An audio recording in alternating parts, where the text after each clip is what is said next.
nossos corações, Pai. Nós estamos aqui para receber, Senhor. Então, abençoe esse momento agora, Senhor, em nome do Senhor Jesus. Pai. Amém. Amém. Amém. Vou tirar uma foto aqui. Não. Boa noite. Tudo bem? Então, hoje a Keila veio comigo. Vem aqui, Keila. Os irmãos te verem. Vem aqui. Graças a Deus. Da última vez que eu vim aqui, eu falei que ela estava recuperando. Graças a Deus, ela está bem. A cirurgia foi um sucesso. A recuperação também. Semana passada voltou para a academia. Na academia. Está firme. Graças a Deus. Muito bem. Louvado seja Deus. Aí disseram para mim que...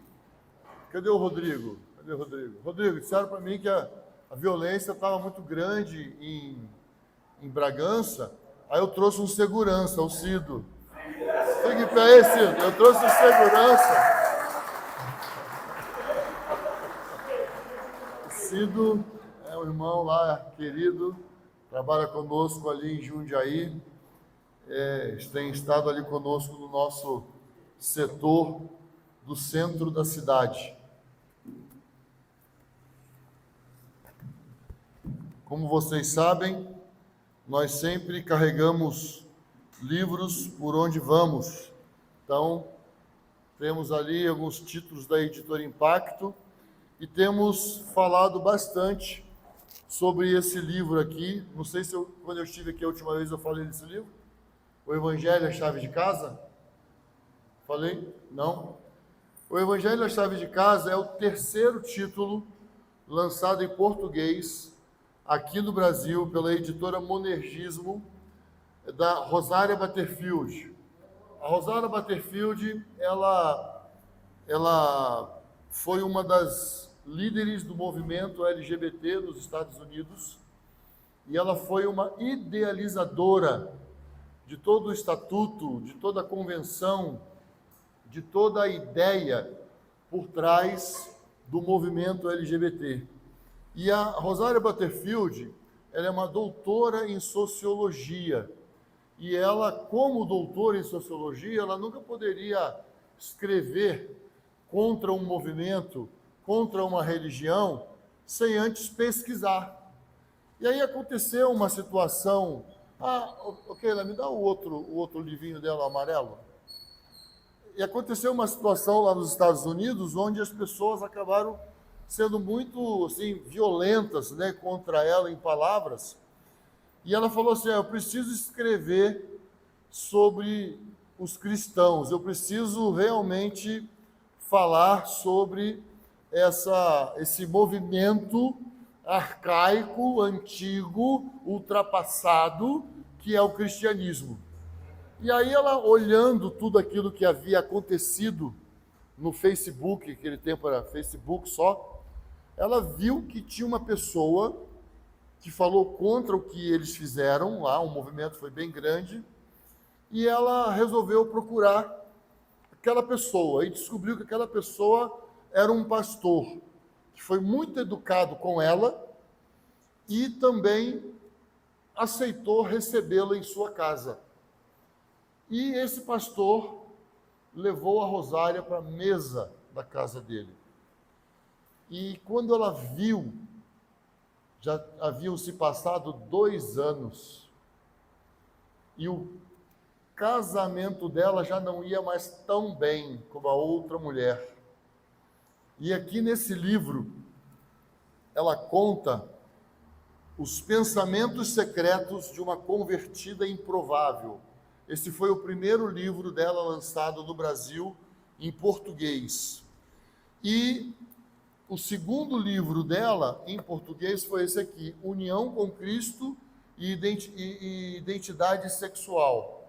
E o terceiro, ela conta um pouco da experiência dela, os segredos, o Evangelho e as Chaves de Casa. Ela conta como ela tem alcançado os seus vizinhos. Você, por exemplo, já pensou que Deus plantou você no seu bairro com um objetivo?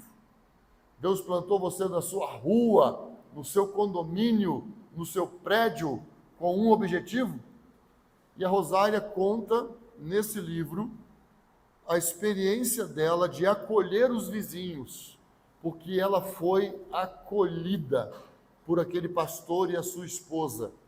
Então ela fala: acolhimento, não concordância. Então ela fala sobre a importância de acolhermos as pessoas. Não importa, são a imagem e semelhança de Cristo, são a imagem e semelhança de Deus. Então nós precisamos aprender a acolhê-las.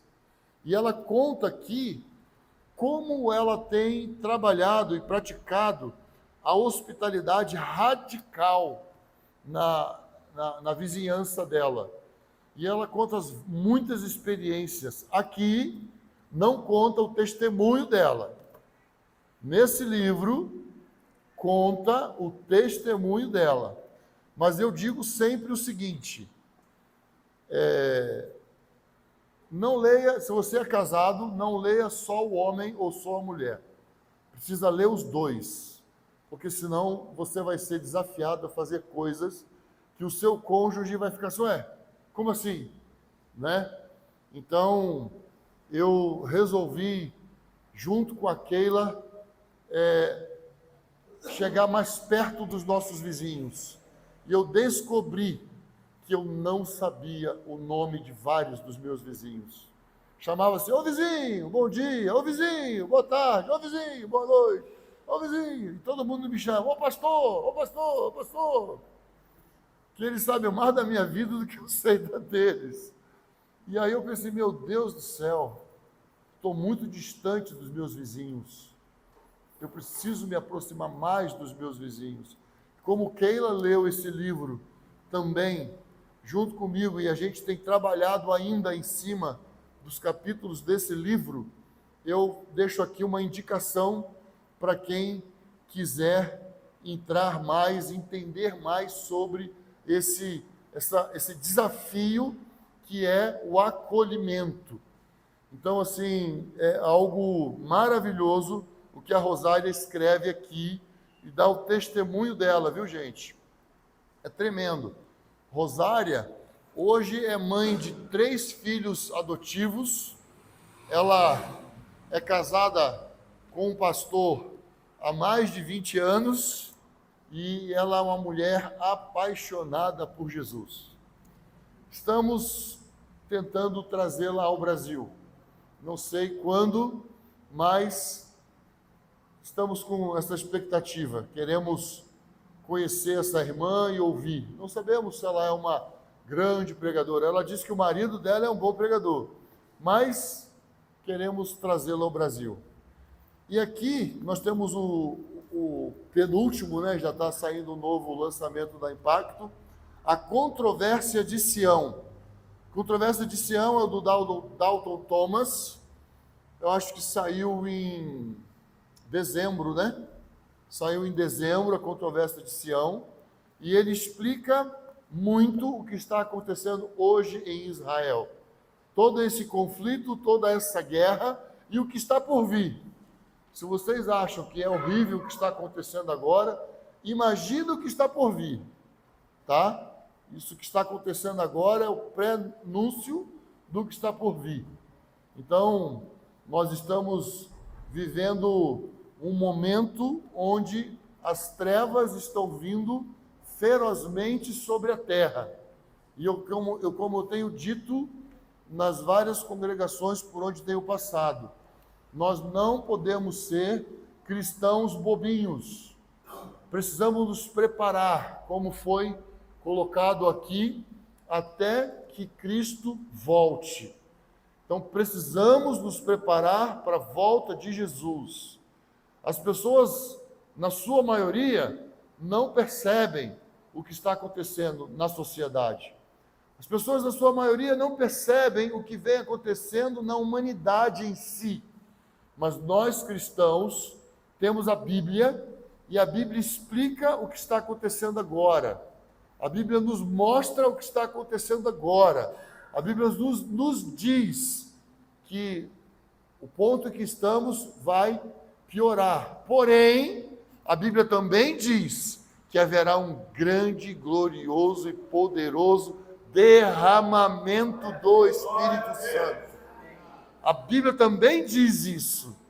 Haverá a marca da besta, sim, mas também teremos a marca do Cordeiro. Tem duas marcas no fim que acontecerá sobre a humanidade. Então, é muito importante.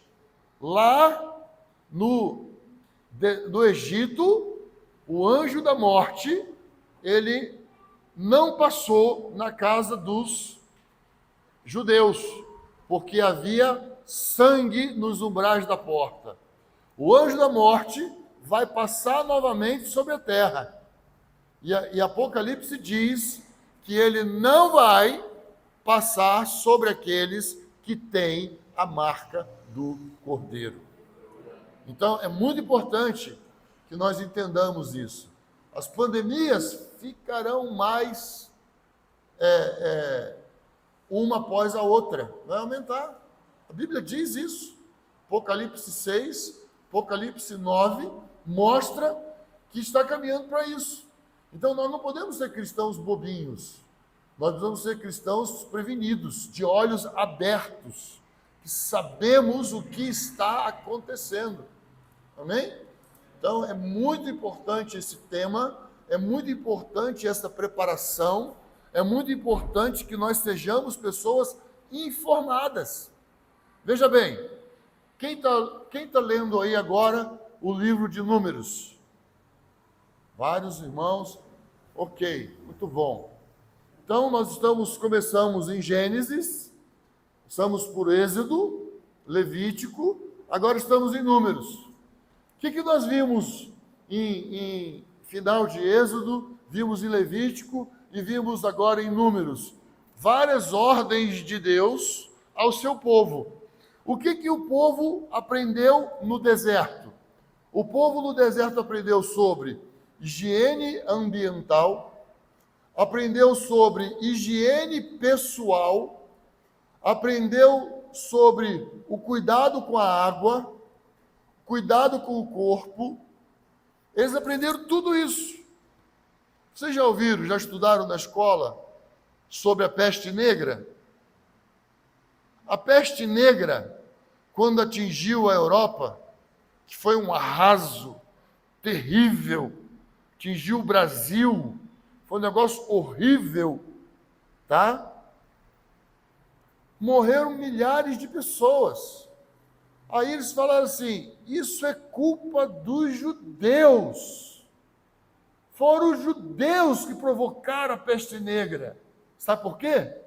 Porque os judeus não morriam. Sabe por que os judeus não morriam? Porque eles aprenderam sobre higiene no deserto. Então, os judeus sabiam sobre a importância de lavar a mão antes das refeições, de lavar as mãos quando entra dentro de casa, de lavar as mãos quando faz as necessidades pessoais. Os judeus haviam aprendido isso. Então, eles não eram contaminados com a peste negra. Está entendendo, irmãos? Então, Bíblia é cultura. A gente precisa perceber como que Deus trabalha. Então, nós não podemos ser cristãos de olhos fechados, bobinhos. Olha aí, olha só. Irmãos, a mentira está se tornando verdade. E a verdade está se tornando mentira. E o apóstolo Paulo fala assim, não vos conformeis com este mundo. Nós não podemos achar, fazer o quê, né? Não. A gente precisa ter olhos abertos. Isso é errado. Isso é mentira. Isso não é certo. Deus não vê assim. Nós vamos ter os olhos abertos, de verdade. Isso é muito importante. Então, nós como cristãos, precisamos estar sempre verificando as bases da nossa fé.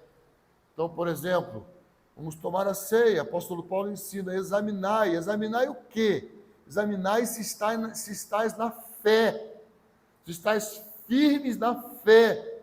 examinar se está crendo em Cristo, como diz a Inês aqui hoje, sobre as ofertas, ou se está crendo na força do seu braço. Você está confiando em quem? Onde está a sua confiança? Então são coisas que nós precisamos nos atentar. Amém? Vocês ouviram falar, o João falou sobre os valores das igrejas aliançadas. Talvez vocês estivessem na expectativa de que eu trouxesse os livretos, mas nós não estamos mais imprimindo esses livretos, estamos distribuindo gratuitamente em PDF. Então o João já distribuiu para vários, quem não recebeu ainda, só pedir que você recebe o livreto em PDF. Tá bom? Então fica aí a dica, não precisa gastar com esse livreto. Você pode tê-lo em PDF e totalmente de graça. Então, cadê o Reginaldo? O Reginaldo está ocupado. Vem aqui, Reginaldo. Vem aqui, por favor. Há 2 anos atrás, nós oramos aqui, colocando a vida do Reginaldo diante de Deus como um candidato ao presbitério. Então, nós falamos com vocês que devido à saída do João Henrique, nós estaríamos trabalhando para levantar mais um presbítero nessa congregação, para que o João não fosse o único presbítero no presbitério desta congregação. Então, o Reginaldo passou esses 2 anos e nós conversamos seriamente com a Cecília, sua esposa, por mais de uma vez e perguntamos para ela: você aprova o seu marido? Você concorda? Você enxerga? Você está vendo? É isso mesmo? E aí ela deu uma série de pré-requisitos que eu achava que ele precisava melhorar.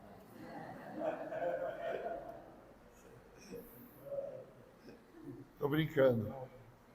Mas ela falou francamente conosco o que ela estava vendo, o que ela estava pensando, como ela estava sentindo. Então, eu acredito, pelo que eu já ouvi, vocês todos sabem sobre dia 17, é isso? Vocês já estão sabendo, né? Não? Avisei, mas alguns não estavam. Ah, tá bom.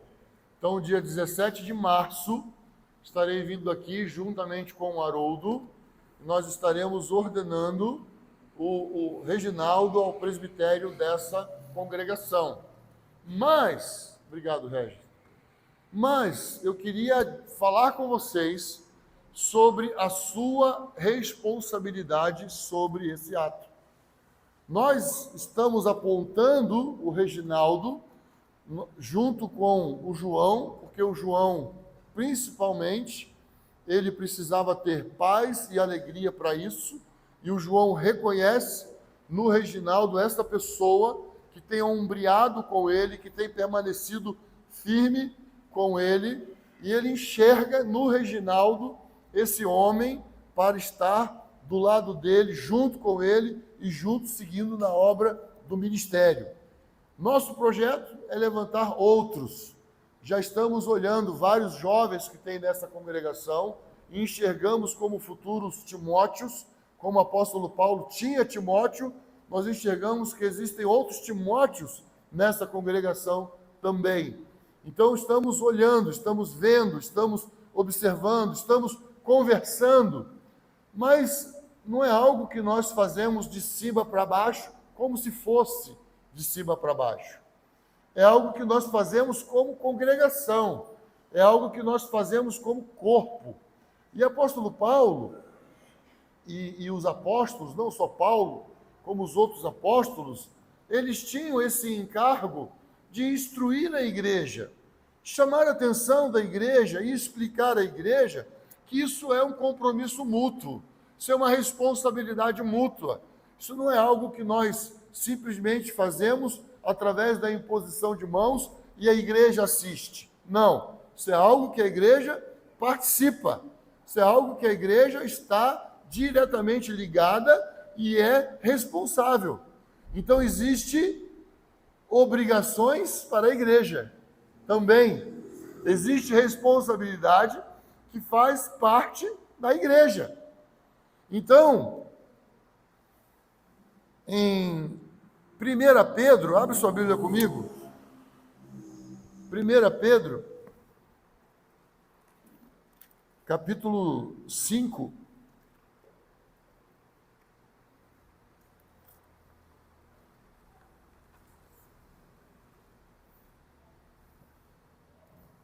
Primeira Pedro, capítulo 5, Pedro está escrevendo aos judeus da diáspora. Pedro está escrevendo aos judeus da dispersão. Pedro está escrevendo aos judeus que estavam fora de Jerusalém.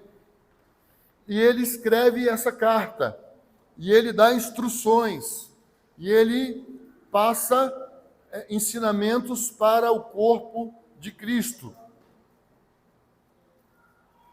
Pronto? Está aí? 1 Pedro, capítulo 5, versículo 1. Portanto, suplico aos presbíteros que há entre vós, eu que sou presbítero com eles, testemunhas dos sofrimentos de Cristo e participante da glória que será revelada. Quem era o apóstolo Pedro? O apóstolo. Mas o apóstolo, ele opera como apóstolo fora da sua localidade. Na sua localidade, ele é um presbítero. Ele age como um presbítero dentro da sua localidade.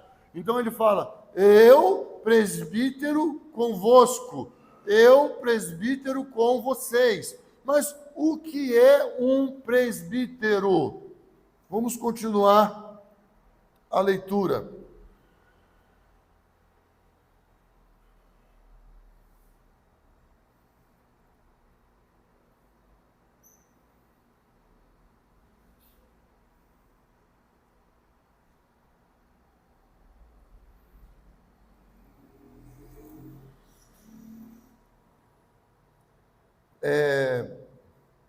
Então, eu sou um presbítero como eles, testemunhas dos sofrimentos de Cristo e participante da glória que será revelada.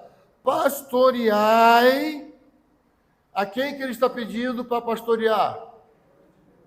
Não, a quem que ele está pedindo? Aos presbíteros. Pastoreai o rebanho de Deus que habita entre vós, cuidando dele, não por obrigação, mas espontaneamente, segundo a vontade de Deus, nem por interesse em ganho ilícito, mas de boa vontade, nem como dominadores dos que vos foram confiados, mas servindo de exemplo ao rebanho. Primeiro, presta atenção, nós cremos que a palavra presbítero e pastor se refere à mesma pessoa. Então, um homem separado por Deus para o presbitério, ele vai presidir, ele vai trabalhar no governo da igreja, mas também vai trabalhar no pastoreio. Então, ele começa falando aos presbíteros e ele diz o que os presbíteros devem fazer. Os presbíteros devem pastorear, devem trabalhar no pastoreio do rebanho. Então, nós sabemos que no Brasil, principalmente, há uma diferença no uso dessas nomenclaturas. Biblicamente, isso não existe. O presbítero é abaixo do pastor. Então, existe o pastor e existe o presbítero, o diácono, os servos e os. Não, não é isso. Não é isso que a Bíblia diz, não é isso que a Bíblia fala, não é isso que a Bíblia ensina, né? Então, aqui está mostrando que os presbíteros pastoreiam. Vamos abrir nossas Bíblias em Atos, capítulo 20.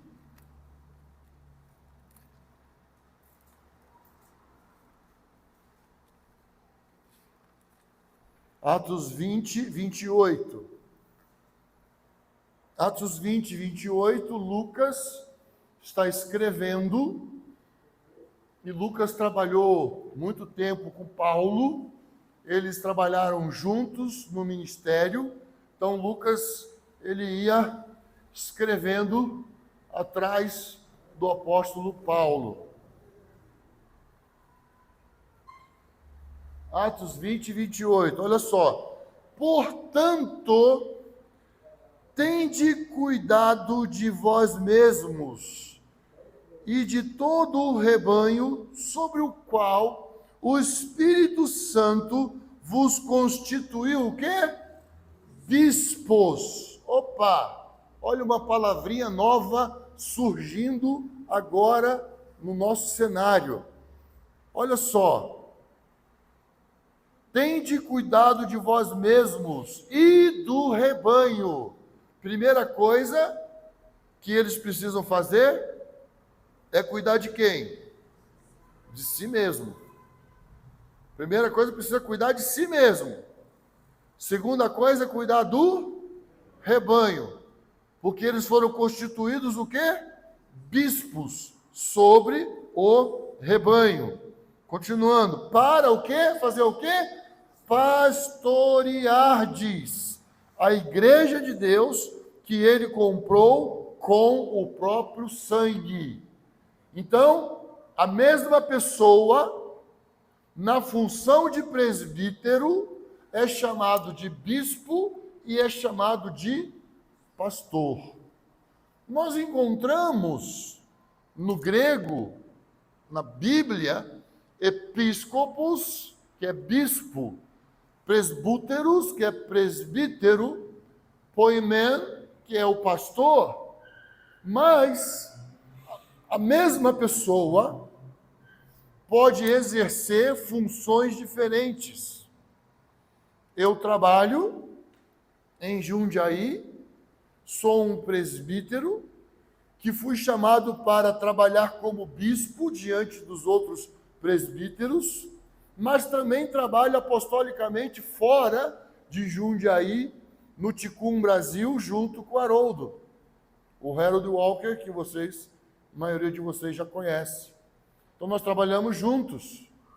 Ele é o presidente do Ticum Brasil, eu trabalho junto com ele como vice-presidente do Ticum Brasil. E nós temos uma rede com mais de 50 igrejas no Brasil. Então, estamos trabalhando, estamos ensinando, estamos cuidando desse rebanho que o Senhor nos colocou como responsáveis. Então, sempre trabalhamos diretamente com os presbíteros de cada localidade. Estamos sempre ligados com vários presbíteros. Então, meu trabalho, eu não tenho como trabalhar no pastoreio de qualquer pessoa aqui, porque eu trabalho no pastoreio dos presbíteros. Então, eu trabalho como um pastor de pastores. Estou fazendo esse trabalho aonde vou. Então, o Regis, nós estamos reconhecendo o seu trabalho, o Reginaldo, né? Estamos reconhecendo o seu trabalho, mas carinhosamente é Regis mesmo, né? Então, estamos reconhecendo o seu trabalho, estamos vendo o seu trabalho, estamos vendo sua dedicação, estamos vendo o seu empenho, estamos vendo que ele tem se desgastado trabalhando por amor ao Senhor, ao rebanho do Senhor. O rebanho é de quem? Do Senhor. Continua a leitura de 1 Pedro, voltamos lá para 1 Pedro, capítulo 5. Voltemos a 1 Pedro, capítulo 5, por favor. 1 Pedro 5. Mas aqui vocês estão muito rápido. Olha ali, ó. Agora vamos para o versículo 4. Quando o Supremo Pastor se manifestar, recebereis a imperecível coroa de glória. Então vocês estão com a proposta de um encontro na Páscoa? Não. Na Semana Santa para trabalhar o tema até que Cristo volte. Então, trabalho dos pastores, dos presbíteros, é cuidar do rebanho, é zelar pelo rebanho. Versículo 5 vai mudar um pouquinho de figura. Do mesmo modo, vós, os mais jovens, sujeitai-vos aos presbíteros. Tende todos uma disposição humilde, uns para com os outros, porque Deus se opõe aos arrogantes, mas dá graça aos humildes. Portanto, humilhai-vos sob poderosa mão de Deus, para que Ele, a seu tempo, vos exalte. Então, existe uma exortação muito clara do Senhor para que o rebanho também se sujeite, o rebanho também se submeta, o rebanho também coopere. Isso é muito importante. E aí ele dá uma palavra aqui direto para os mais jovens, né? Jovens, submetam. Isso é importante, né? Para que o rebanho do Senhor não seja um rebanho desgovernado, mas seja um rebanho disciplinado. Liderança é fundamental. Então Moisés estava lá cuidando do povo, aquela coisa do Senhor, não dou conta. Seu povo é muito grande. Aí Deus usou a vida de Jetro e chamou homens para cuidar de 1.000, homens para cuidar de 100, homens para cuidar de 50, homens para cuidar de 10, e houve uma distribuição e levantou 70 outros juízes no meio de Israel para que Moisés não trabalhasse sozinho. Então, presbitério é uma palavra que é usada no plural, se refere a mais de um. Nós não vamos ver o termo presbítero sendo usado no singular, se referindo a uma congregação. Então, nós cremos na pluralidade com liderança. Nós cremos que é importante toda a congregação ter no mínimo 3 presbíteros. Hoje estamos indo para 2 aqui, mas o nosso alvo chegar a 3. Pela graça de Deus, quem sabe mais, só que não vai dar mais para reunir aqui. Vai ter que ser um lugar maior, né, João? Amém? Amém. Então, vamos abrir nossas Bíblias em 1 Timóteo, capítulo 2, versículo 1.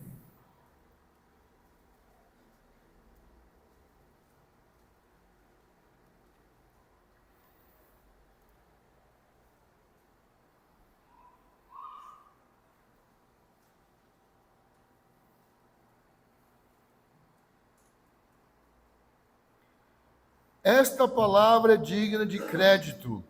Se alguém almeja ser bispo, deseja algo excelente. Você talvez tenha na sua tradução assim. Desculpa, irmãos, é 2 Timóteo, eu falei primeiro, né? Eu olhei, eu não vi que é 2. É 2 Timóteo, não é primeira, tá? Eu olhei assim, antes de tudo. O meu não começa com antes de tudo. Mas a gente fica com o pensamento acelerado, a gente às vezes não percebe detalhes, né? Mas dessa vez o meu está certo. A minha fiel escudeira ali está sempre, você errou ali, não é aquela passagem, né? Mas dessa vez está certo, é essa mesmo. Então vou ler de novo. Esta palavra é digna de crédito. Se alguém almeja ser bispo, talvez você tenha a tradução aí, se alguém almeja o episcopado, está falando de bispo, tá? 1 Timóteo, capítulo 2.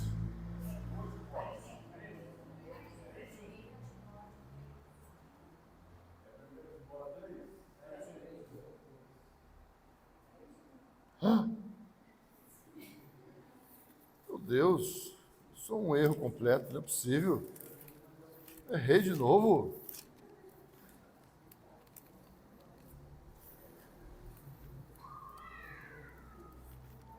Então, 1 Timóteo 3:1. Oh, meu Deus, meus manuscritos estão... Esse dia eu matei a prova.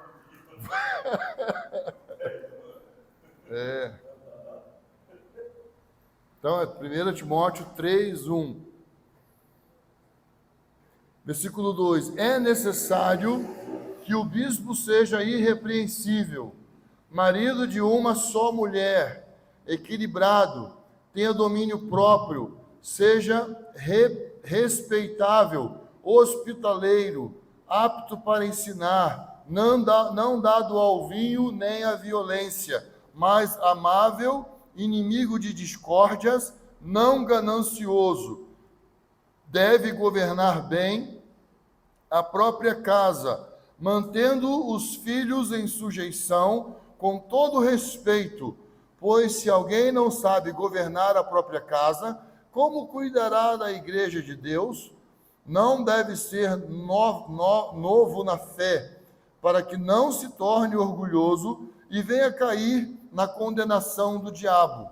Também é necessário que tenha bom testemunho dos de fora, para que não seja envergonhado, nem caia na armadilha do diabo. Então, você vê alguma coisa contrária dessa na vida do Reginaldo?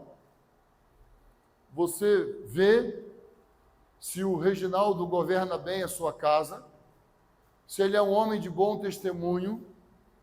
Você sabe se ele não dá bom testemunho no trabalho dele? Você sabe se os seus vizinhos não o veem como uma pessoa responsável, respeitável? Isso é muito importante. Então, é onde eu estou dizendo que esta é a responsabilidade da igreja. Eu estava levantando alguns homens no Rio de Janeiro, lá em São Gonçalo. Nós ordenamos há 2 anos atrás 4 homens em São Gonçalo. E eu falei para a igreja: se você vê que existe uma má conduta, existe uma conduta imoral na vida desses homens, você é responsável em falar.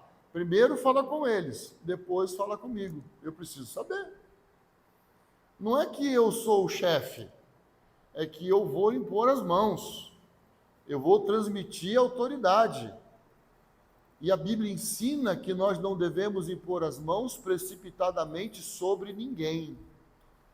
Por isso, é muito importante que a igreja de verdade entenda, reconheça que o Reginaldo é uma pessoa íntegra, é uma pessoa que não vive em discussões, que não vive perdendo o seu tempo com fábulas, é uma pessoa que governa bem a sua casa, é uma pessoa que cuida bem de seus filhos. Isso é muito importante. Então, se você... Não, o Reginaldo não é essa pessoa, não. Assim digo também aos filhos. Se você enxerga que seu pai não é, eu preciso saber. Porque a sua mãe disse que ele é, viu? Então, eu estou querendo dizer que nós, como igreja, somos responsáveis diante de Deus pelos homens que nós apontamos. Entendeu? Isso é muito importante. Não é uma coisa assim, é lá. Não, nós somos a família de Deus. Amém? Nós somos a família de Deus. E nós estamos colocando esses homens em uma função. Isso é uma função no corpo de Cristo. Não significa que esses homens são maiores que vocês. Significa que esses homens têm um sininho na coleira. É a ovelha guia. É isso que significa. É ovelha. Todos nós somos ovelhas. Porque existe o Supremo Pastor. Isso é muito importante nós entendermos. Existe o pastor das nossas almas. A congregação, essa comunidade, é um rebanho dentro do aprisco do Senhor que está na cidade de Bragança Paulista. Bragança Paulista existe um aprisco que pertence a Deus. Ovelhas que estão em vários rebanhos. Aqui temos um rebanho, temos uma parte do grande rebanho, do aprisco do Senhor. Então, a partir do momento que o Reginaldo ele é reconhecido como um presbítero, né, e nós, no dia 17, se possível for, por ser um domingo, né, temos outros presbíteros da cidade aqui, vai ser muito importante, porque vão se tornar presbíteros do aprisco do Senhor na cidade de Bragança Paulista. Não estão entendendo?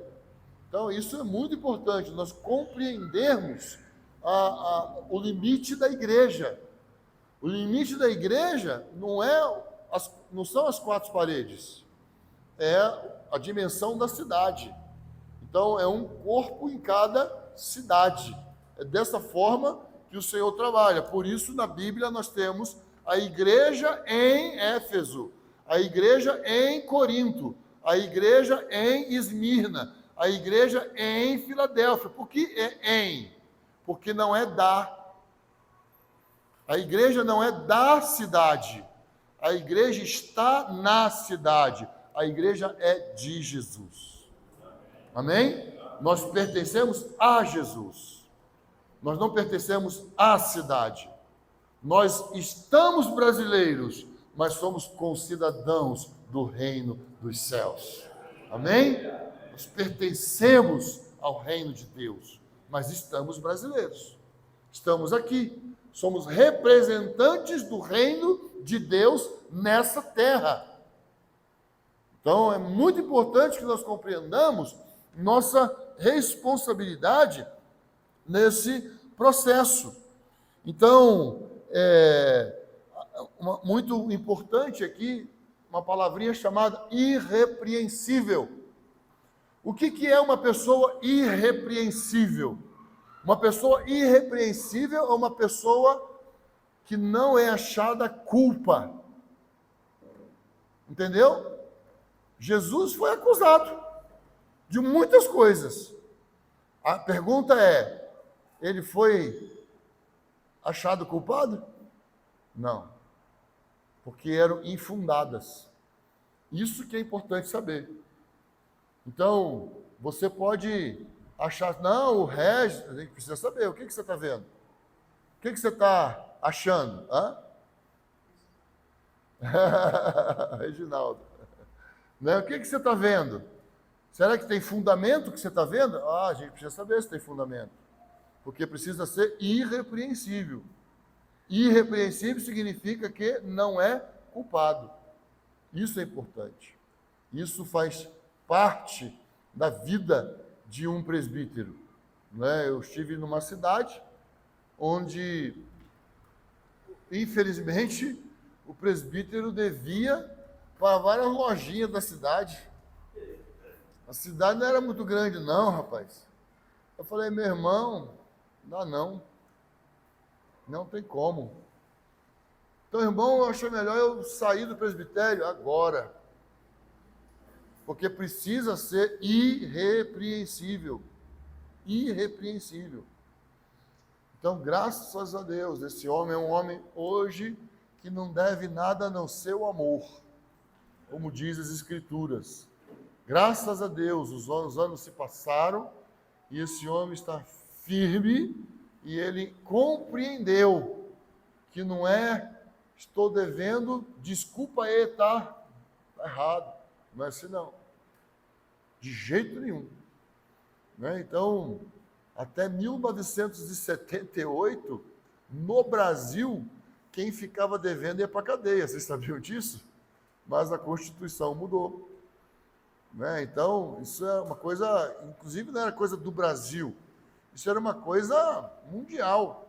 Vocês já ouviram falar numa santa chamada Edvige? Né? a santa dos endividados, né? Por que ela era a santa dos endividados? Porque ela era muito rica, ela ia nas cadeias, pagava a dívida das pessoas e soltava as pessoas. Papel cristão, né? Soltar as pessoas das prisões, das cadeias.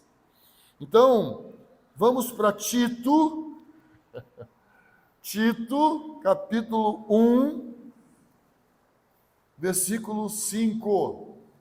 Tito 1, 5. Deixa eu olhar aqui, olha lá, está certo. A anotação está certa.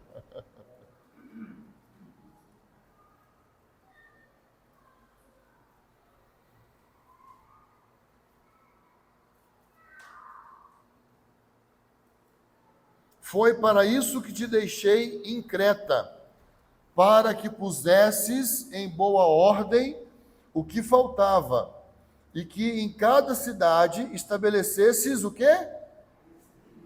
Está no plural, presbíteros, como já te ordenei, alguém que seja irrepreensível, marido de uma só mulher, que tenha filhos crentes e que não sejam acusados de libertinagem nem desobedientes, pois como responsável pela obra de Deus é necessário que o bispo seja irrepreensível, não arrogante, nem inclinado a brigas, nem ao vinho, nem violento, nem dominado pela ganância, mas hospitaleiro, amigo do bem, sóbrio, justo, piedoso, equilibrado, se mantenha firme na palavra fiel, conforme a doutrina, para que seja capaz tanto de exortar na sã doutrina, como de convencer os seus opositores. Então, irmãos, isso o apóstolo Paulo está ratificando, confirmando aquilo que ele escreveu a Timóteo, ele também escreveu a Tito. Perceba que ele mantém o padrão moral, o padrão ético, o padrão familiar, ele mantém tanto numa carta como em outra, porque nós estamos falando da família de Deus. Agora, entenda uma coisa, esses padrões para o presbítero é o padrão para todo homem. Esse padrão para o presbítero, esse é o padrão para todo servo de Deus, para toda serva de Deus. Isso é muito importante, nós compreendermos isso. Por quê? Nós estamos falando do rebanho. Todos somos sacerdotes do Senhor. Amém? Todos somos sacerdotes do Senhor. Como sacerdotes, cada um foi chamado para uma função diferente, para exercer um ofício diferente, mas somos sacerdotes do Senhor. Todos somos ovelhas do mesmo rebanho. Então é importante que nós compreendamos a nossa responsabilidade. Terceiro ponto que eu queria falar com os irmãos, né? O primeiro, eu falei sobre a questão da pluralidade. O segundo, eu falei sobre o caráter do obreiro. E o terceiro é sobre que é reconhecido pela congregação, que eu já falei aqui, mas vamos ler isso na Bíblia. Hebreus, capítulo 13, versículo 7. Hebreus 13, 7.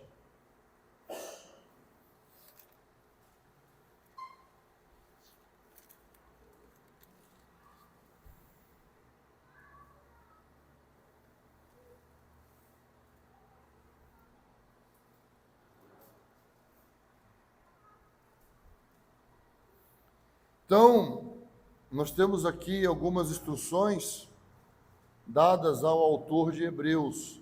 Lembrai-vos dos vossos líderes, 13, 7, né?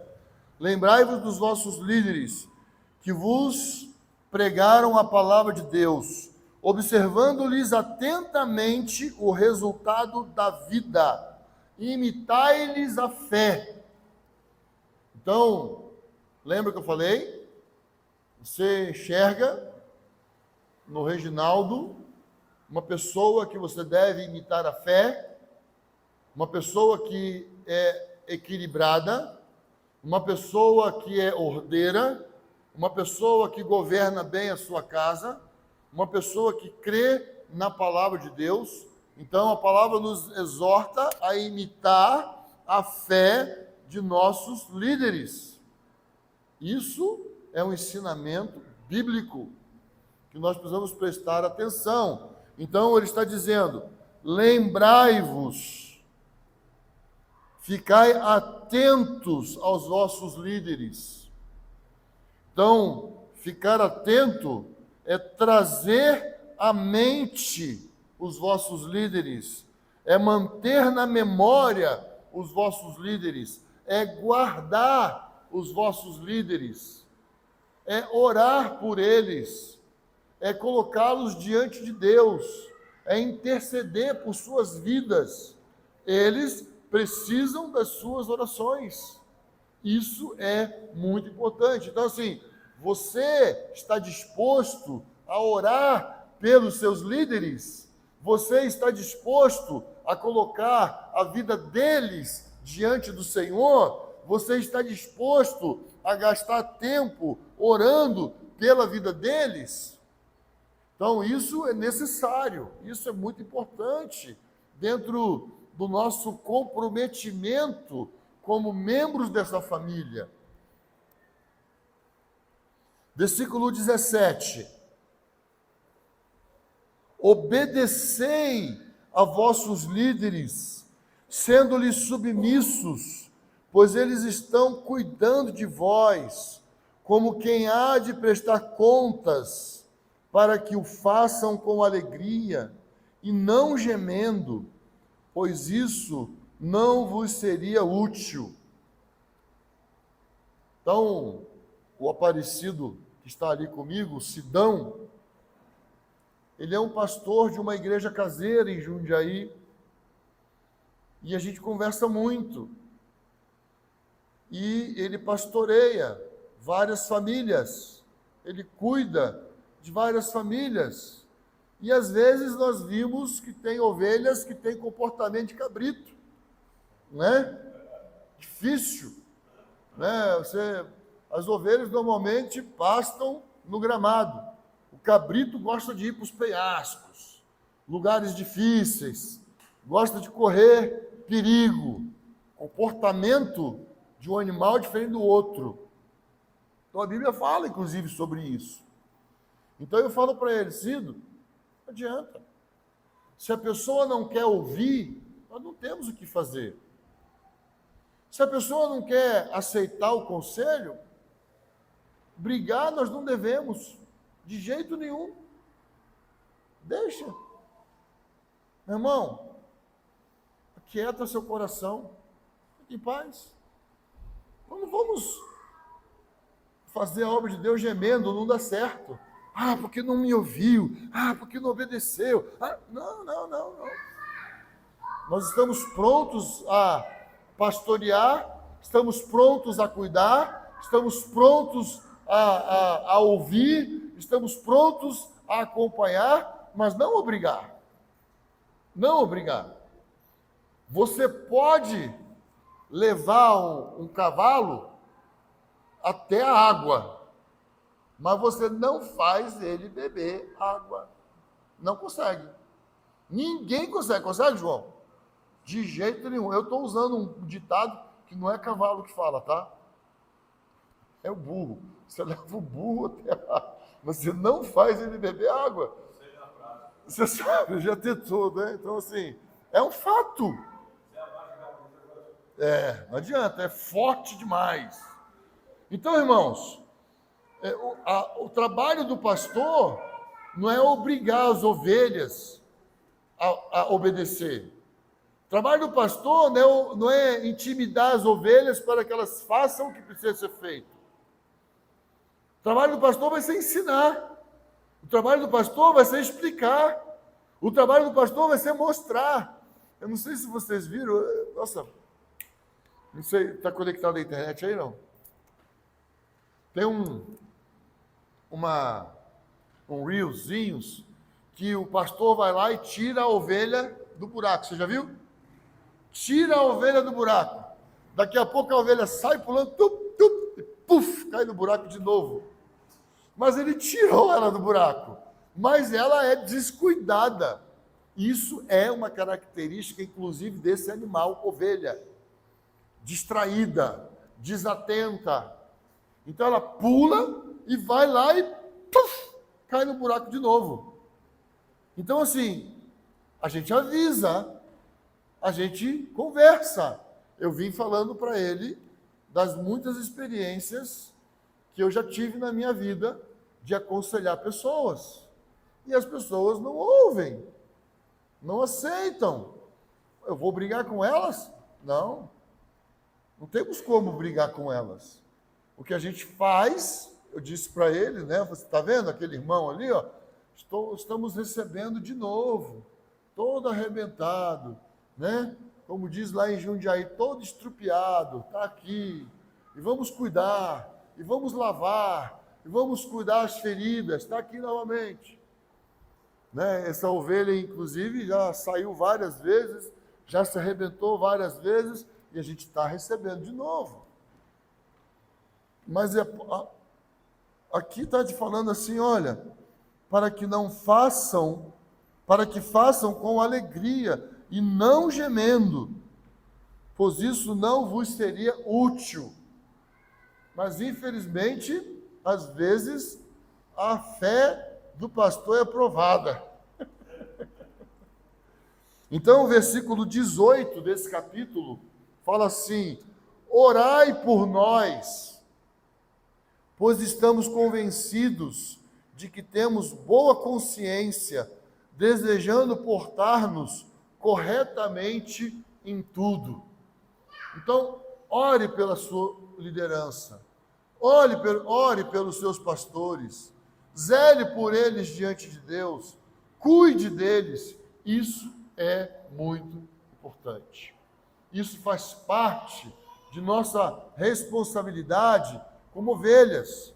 Eu tenho os pastores que cuidam de mim, tenho os pastores que zelam por mim, eu tenho os pastores que perguntam como está a minha vida, como está o meu relacionamento com a Keila, porque as meninas já foram embora, né?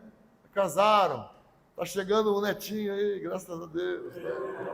Uhul! Está chegando uma netinha, né? Esther, o nome dela. Esther. Então, assim, é muito importante que nós tenhamos esse cuidado. Aí no versículo 24, ele manda uma saudação. Olha só: cumprimentai todos os vossos líderes e todos os santos, os da Itália vos cumprimentam. A gente acredita que foi o apóstolo Paulo que escreveu essa carta, mas tem gente que não pensa desse jeito. Enfim, Deus sabe quem escreveu de verdade. Então, cumprimentai os vossos líderes, saudai, aproxime-se deles, sejam perto. Então, isso faz parte da responsabilidade do rebanho. Então, queridos, estaremos voltando aqui dia 17, com esse propósito de impor as mãos sobre o Reginaldo, de abençoar sua casa, sua família. Lembrando que nós estaremos ordenando o Reginaldo, não a Cecília, tá? O Reginaldo será um presbítero, não a Cecília, né? Mas eu te pergunto, se o seu dentista faltar, a esposa dele vai poder te atender no lugar dele? Se ela não é dentista? Não, né? Se você não tiver com o Arthur lá na audiência, você acha que a futura esposa do Arthur vai poder substituir ele na audiência, não sendo advogada? Não. Mas é a esposa do Arthur. Não é. Não tem como. Você está lá no avião, sentadinho, esperando, e fala: senhores passageiros, o piloto teve um problema sério, não pôde assumir sua cadeira, mas a sua esposa, que é casada com ele há 37 anos, veio assumir a sua cadeira. Eu vou pular fora, eu não vou ficar nesse avião, não. Porque nós estamos falando de chamamento. Nós estamos falando de uma pessoa, aquele que almeja o episcopado. Então está se referindo a uma pessoa. O Reginaldo almeja o episcopado. Se nós temos outros aqui que almejam o episcopado, excelente obra almeja. Conversei com um irmão ano passado, que ele falava assim, mas eu posso desejar? Se você entende que esse é o seu chamamento, você deve desejar. É mesmo? É claro, mas eu pensei que você chegaria e diria para mim que eu vou ser o presbítero e ponto final. Não, eu quero saber se você deseja. Você deseja? Porque se você deseja, você vai pagar o preço. Agora eu te coloco numa função que você nunca desejou, você não vai pagar o preço. Você vai, pular fora. Não dá, não pode. Tem como. Entendeu? Estou falando? Então, por isso que precisa desejar. Reginaldo, você deseja mesmo? Pode perder a cabeça, rapaz. Jesus morreu, daqui a pouquinho Tiago seguiu atrás dele, perdeu a cabeça. Né? Então, assim, é muito importante nós compreendermos o que estamos fazendo como congregação. Amém? João, terminaram aqui minhas palavras. Já.